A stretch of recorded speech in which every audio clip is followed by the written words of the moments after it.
Selamat datang di pembahasan kita kali ini. Hari ini kita bakal terjun langsung dan membedah dua sisi yang benar-benar ekstrim soal gimana orang cari duit di Indonesia. Di satu sisi kita punya kepastian absolut dari keringat kerja fisik sehari-hari. Tapi di sisi lain, ada lompatan nekat menuju dunia wirausaha yang penuh kekacauan dan ketidakpastian. Kita bakal bongkar semua angkanya, risikonya, dan tentu saja mentalitas yang dibutuhin buat bertahan hidup di kedua dunia ini. Nah, coba deh perhatiin kontras yang lumayan gila ini. Bayangkan sebuah rutinitas yang pelan, stabil, berpeluh keringat demi Rp100.000 sehari. Terus, bandingin sama pilihan yang mungkin kedengarannya nggak masuk akal buat sebagian besar dari kita. Membuang jaring pengaman dari gaji korporat raksasa sebesar Rp70 juta sebulan, cuma buat terjun bebas ke sesuatu yang sama sekali nggak pasti. Jadi ini bukan sekedar angka ya, ini benar-benar tentang milih antara rasa aman yang stabil atau ngambil risiko demi potensi yang nggak ada batasnya. Bagian 1. Realitas keras pekerja lapangan. Dasar dari sebuah kerja keras. Para pekerja lapangan atau kuli bangunan ini, mereka tuh ibarat tulang punggung sejati buat kota-kota kita.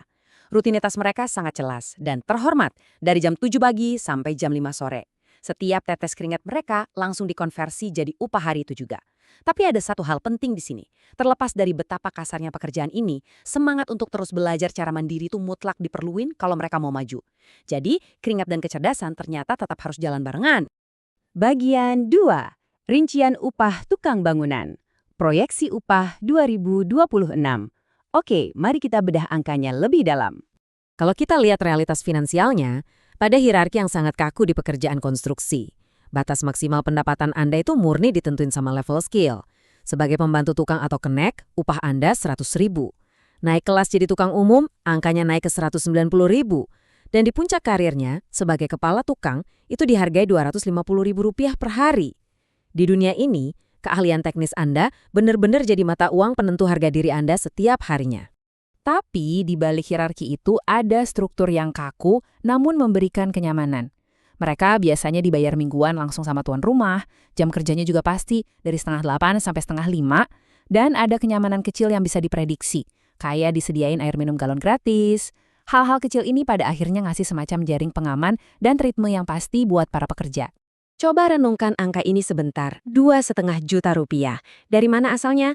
Kalau seorang kenek bekerja keras 25 hari dalam sebulan dengan upah 100.000 per hari, inilah realitas bulanan yang dia pegang. Selama fisiknya kuat, uang ini pasti dibawa pulang. Sebuah realitas yang tangible, bisa dipegang, dan sangat bisa diprediksi. Bagian 3. Berhenti dari gaji fantastis, langkah putar balik terbesar. Sekarang kita siap-siap buat pindah jalur. Nah, apa yang benar-benar menarik dari angka ini adalah Rp70 juta per bulan. Ini bukan target, ini adalah gaji yang justru dibuang. Bayangin, ada seorang wanita yang lepasin jaring pengaman finansial sebesar ini. Untuk apa? Buat jualan telur dari belakang mobil van. Sebuah manuver balik arah yang ekstrim banget kan? Tapi tunggu dulu, logikanya di pertengahan tahun 2020 saat pandemi itu lumayan brilian. Pemikirannya begini, entah kamu kaya atau miskin, telur itu bahan pokok yang kebal pandemi dan pasti ada di setiap kulkas. Telur itu bisnis jangka panjang yang sempurna. Jadi keputusan yang kelihatan nekat tadi sebenarnya dibangun di atas fondasi logika yang cukup masuk akal. Tentu aja, hari-hari awalnya jauh dari kata glamor. Bermodal mobil blind van, dia mulai jualan 10-15 kilo sehari.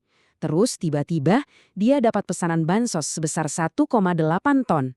Tantangannya, gimana cara jual sisa stok 800 kilo yang numpuk di belakang mobil Grand Max-nya?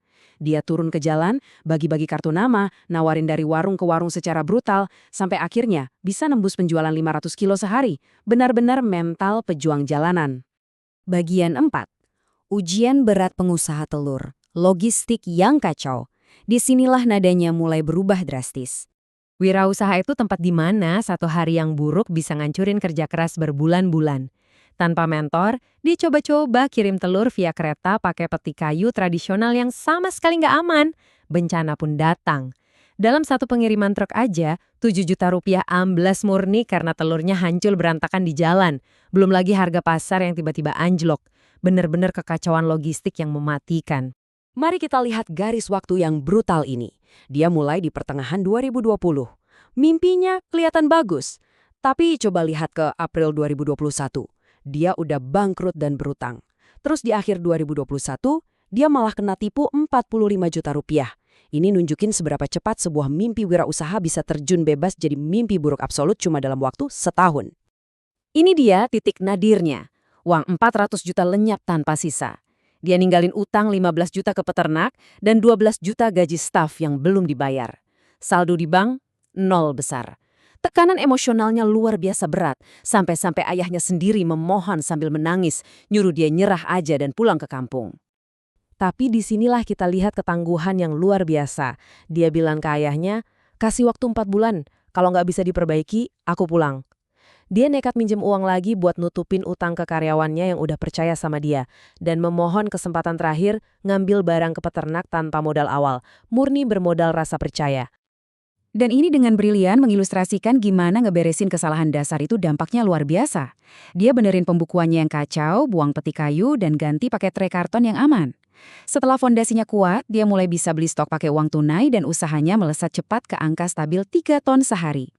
Tepat pas semuanya kerasa aman, pengkhianatan terbesar itu datang. Seorang pelanggan tetap yang udah dipercaya, minta kiriman pagi-pagi buta. Tapi pas stafnya ngecek ke sana, tokonya udah ditutup, kosong melompong, dan orangnya kabur. 45 juta rupiah hilang begitu aja. Jantung rasanya copot kan? Tapi dari keputusan asaan itu, lahir ketahanan yang mendalam. Lewat sebuah renungan dari kajian subuh, dia dapat pencerahan. Saat kita ditipu, itu sebenarnya momen di mana doa kita dijawab dan dosa kita dihapus. Ujian itu pasti bawa kebaikan. Pola pikirnya bergeser total dari merasa jadi korban, menjadi penerimaan yang ikhlas. Bagian 5. Bangkit menuju omset raksasa. Hadiah dari ketangguhan. Pergeseran mental inilah kuncinya. Menguasai reaksi emosional itu ternyata sama pentingnya dengan menguasai logistik bisnis. Alih-alih marah atas kehilangan 45 juta itu, dia tetap tenang secara absolut.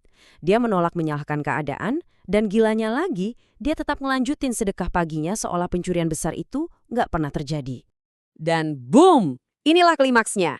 Kesabaran dan mental bajanya terbayar lunas. Penjualan hariannya meroket tembus 5 ton. Coba bayangin, ini benar-benar sebuah lonjakan raksasa kalau dibandingin sama awal mulanya yang cuma jual 15 kilo dari mobil van. Sebuah pencapaian yang benar-benar fantastis. Jadi, kita balik lagi ke inti pembahasan kita. Di satu sisi, ada ketenangan pikiran dari kepastian upah 100.000 setiap hari, terukur, aman, dan pasti. Di sisi lain, ada badai wirausaha yang menakutkan. Tempat Anda bisa kehilangan segalanya, tapi juga punya batas atas yang nggak terhingga. Nah, pertanyaannya buat Anda sekarang, antara keamanan yang pasti dan risiko yang memacu adrenalin, jalan mana yang bakalan Anda pilih? Pikirkan itu baik-baik. Terima kasih sudah bergabung di analisis ini dan sampai jumpa lagi.